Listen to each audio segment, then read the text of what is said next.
So I just heard the craziest thing. I had a parent friend of mine say to me, "Oh my gosh, I thought it was going to get easier once my kid, became a teenager. Like I'm waiting. I wanted it. They get to go and do their own thing. I want to do my own thing. It was supposed to get easier. Why isn't it getting any easier? This is almost as bad as the terrible twos, these terrible teens." And I was like, wow. Okay. Well, it's very similar, actually. So it makes sense to me that you would think that the kind of transition that your teen might be going through is reminding you of when they were a toddler. And here is why. We as human beings, and wait for my nerdy psychology bits here, and just go slow if you need to.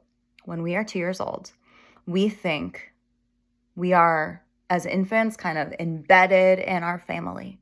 And around 2 years old, the terrible twos, we start taking things that are like concrete things, like my body, where my body is in space. And we start saying, this is me and this is you. We start saying yes and no.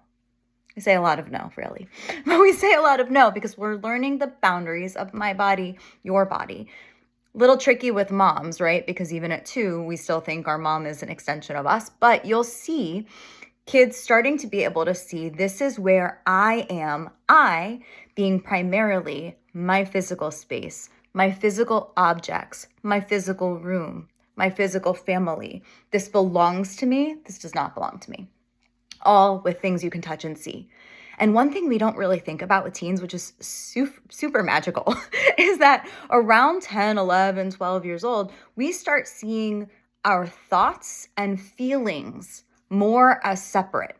So I know you probably never have thought of this before, but in elementary school, think back, even think of your kid a little younger.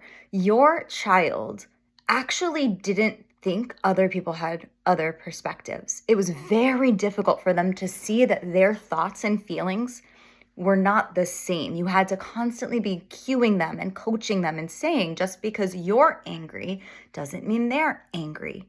Or they're angry isn't for the same reason as you're angry. And that was really confusing. Your kid probably didn't really understand that. But in their teen years, they start to say, these are my feelings and thoughts, and they are different than your feelings and thoughts. So we start to hear a lot of disagreement. We start to hear a lot more no again. No, mom, I don't think that's true. Or no, just because you don't want me to borrow your clothes doesn't mean I'm not going to, or doesn't mean that it's a wrong thing to do, right? It becomes this new agreement and new negotiation of boundaries. And how you set boundaries can't be arbitrary. It can't just be, it's wrong to do this, we're doing it anyway. Or it's right to do this because your kid is going to do that thing that makes it so difficult. They're going to ask you, why? Why can't I? And it'll sound like back talk and it'll sound like pushback. And actually what it is I can't think of that reason why.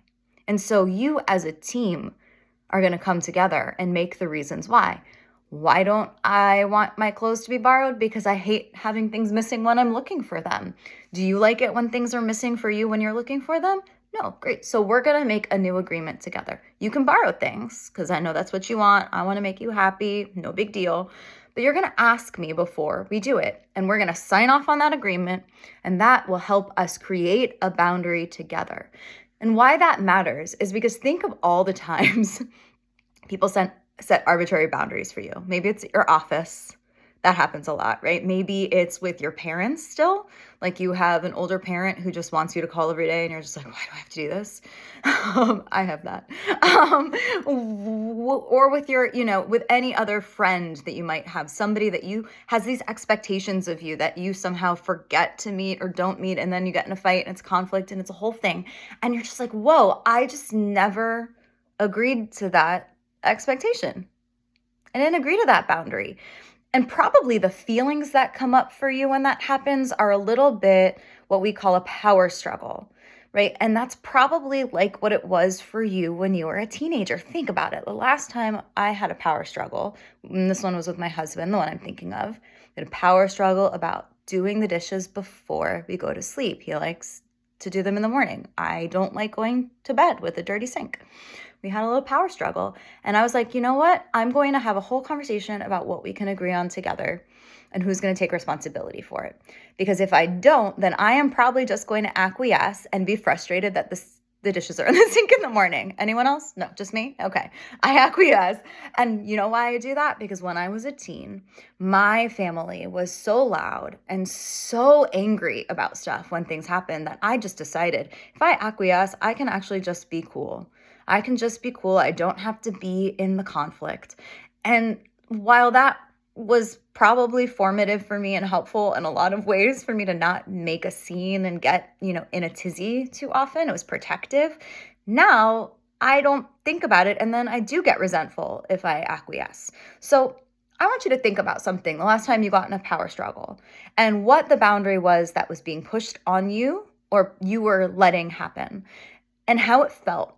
And now think about your teen. They think of that. They feel like that all the time. Their teachers are setting boundaries and expectations. You are setting boundaries and expectations. They're just learning how their friends do the same. So just think about it. Those feelings we can make explicit by bringing ourselves into agreements rather than expectations. So agreements over expectations, less no, and less terrible teen. Sound good?